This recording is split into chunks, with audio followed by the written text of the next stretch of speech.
इसका नाम है नैना। पाँव बहुत ज़्यादा सूजन आ गई थी इसके, छोटे से टुकड़े काट के उसको पीस लिया। इवन गाय की डेथ भी हो सकती है।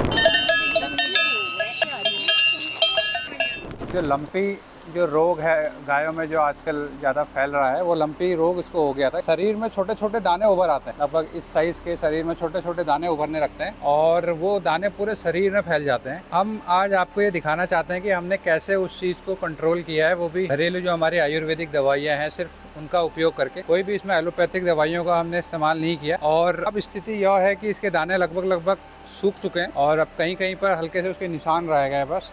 तो ऑलमोस्ट रिकवर कर गई है। पहले से बुखार भी था, अब ये खाना भी सही से खा रही है। इसके साथ एक और चीज़ ये थी कि इसके पाँव, पिछले पाँव में अगर आप देखेंगे तो अभी भी हल्की सी सूजन बाकी है, लेकिन इससे पहले ये पाँव बहुत ज़्यादा सूजन आ गई थी इसमें और ये इस पाँव को आराम से मतलब खड़े भी नहीं हो पा रही थी उसमें। और तो हमने क्या किया कि जहाँ पर इसका घाव हो रहा था पाँव में, वहाँ पर सबसे पहले उसको अच्छे से धो लिया और उसमें फिर हल्दी और गिलोय के छोटे से टुकड़े काट के उसको पीस लिया और पानी में उसका पूरा रस निकाल लिया और उसमें थोड़ा सा हल्दी मिलाकर हमने इसके सारे दानों पे लगाया, जितने भी इसके दाने हो रहे थे शरीर में। और जहाँ पर घाव ज़्यादा था वहाँ पर भी उसका लेप लगाकर हमने इस पाँव में यहाँ पर पट्टी बांध दी थी, ताकि इसका जो ये ज़्यादा घाव है, इस घाव में ज़्यादा मक्खियाँ ना बैठे और ज़्यादा इसको डैमेज ना कर दे। तो कुछ दिनों हमने वैसे रखा इसको पट्टी बांध के, तो धीरे धीरे 2-3 दिन के अंतराल में इसके ये जो दाने थे वो लगभग सही हो गए। और उसके साथ साथ हमने एक और काम किया था कि हमने वही जो लोशन था, हल्दी और गिलोय का जो लिक्विड फॉर्म था, वो हमने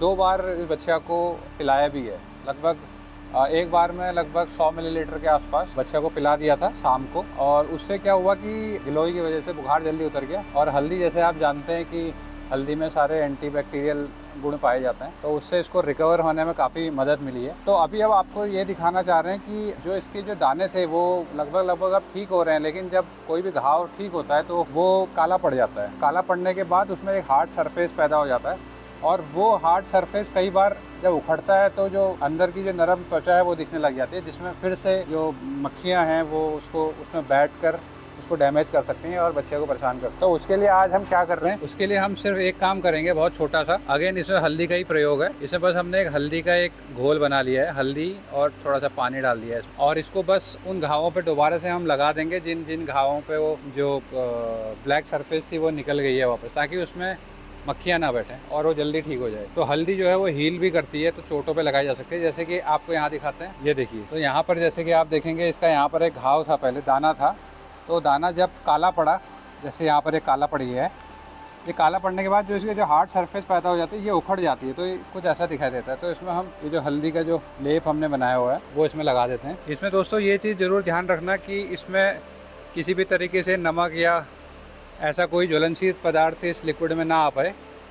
नमक या मिर्च, अगर आपके हाथों में भी नमक या मिर्च लगी हुई है तो इसको वो फिर बहुत इरिटेशन कर सकती है ऐसे घावों पे। तो बस एक बार अगर हम ये लगा लेंगे तो ये बहुत हद तक इसको जल्दी हील करने में मदद करेगा और इसमें खासतौर पर मक्खियाँ नहीं बैठती। तो इस तरीके से हम इसके जितने भी घाव हैं उन सारे घावों में ये हल्दी का जो लेप है वो लगा देते हैं। इससे हल्दी में ये गुण जरूर होता है कि इसको अगर आप इवन घावों पे भी लगाओगे तो ये उसको जलाएगी नहीं, क्योंकि हल्दी से कोई इरिटेशन नहीं होती है। तो दोस्तों लंपी डिजीज़ में एक चीज़ हमने जो नोट की वो ये है, ये ज़्यादा इम्पैक्ट उन्हीं गायों को करती है जो गाय में पहले से जो इम्यूनिटी पावर है वो कम हो, तो उनको ये ज़्यादा इम्पैक्ट करती है और सिचुएशन बिगड़ने पे इवन गाय की डेथ भी हो सकती है। और एक और चीज़ इसमें खास बात ये है कि जो हमारी देसी गायें हैं, जितनी भी हमारी देसी गायें हैं, क्योंकि वो यहाँ के वातावरण के हिसाब से रची बसी और ढली हुई हैं, तो उनको कभी भी उनकी जो रोग प्रतिरोधक क्षमता होती है वो बाकी जो हमारी जो फॉरेन ब्रीड्स हैं जैसे जर्सी है, HF है, उनके मुकाबले इनकी जो रोग प्रतिरोधक क्षमता होती है वो बहुत ज़्यादा होती है। तो इनको नेचुरली ये पावर होती है कि वो किसी भी रोग से बहुत हद तक लड़ सकती है। लेकिन फिर भी अगर कोई रोग ज़्यादा अगर हो रहा है और हमें दिख रहा है कि उसका इम्पैक्ट बहुत जगह ज़्यादा फैला हुआ है, उसको हमें देर नहीं करनी चाहिए और जल्दी कंट्रोल करने की कोशिश करनी चाहिए। पहले तो ट्राई करें कि अपने जो हमारे घरेलू नुस्खे हैं, खास तौर पे जो हमारे आयुर्वेदिक उपचार हैं वो करें, उससे किसी भी प्रकार का साइड इफेक्ट नहीं होता है और धीरे धीरे वो अपना काम जरूर करते हैं। लेकिन हाँ, अगर कोई अर्जेंट मैटर है, कोई इमरजेंसी वाली बात है, तो उसमें आप अपने डॉक्टर से सलाह लेकर एलोपैथी उपचार भी जरूर करें, ताकि कोई अनहोनी से बचा जा सके। तो जैसा कि हमारे पास यहाँ पर सारी जो गायें हैं हमारी वो साहिवाल नस्ल की गायें हैं, जो कि हमारी एक बहुत अच्छी देसी नस्ल है। इनकी रोग प्रतिरोधक क्षमता काफ़ी अच्छी है। इनको मतलब ऐसे इतने आसानी से कोई भी रोग होता नहीं है और अगर हो भी जाता है तो वो जल्दी ठीक हो जाता है। तो ऐसा हमारा अनुभव रहा है इन गायों के लिए। देखिए कितने आराम से ये लगाने दे रही है इसको।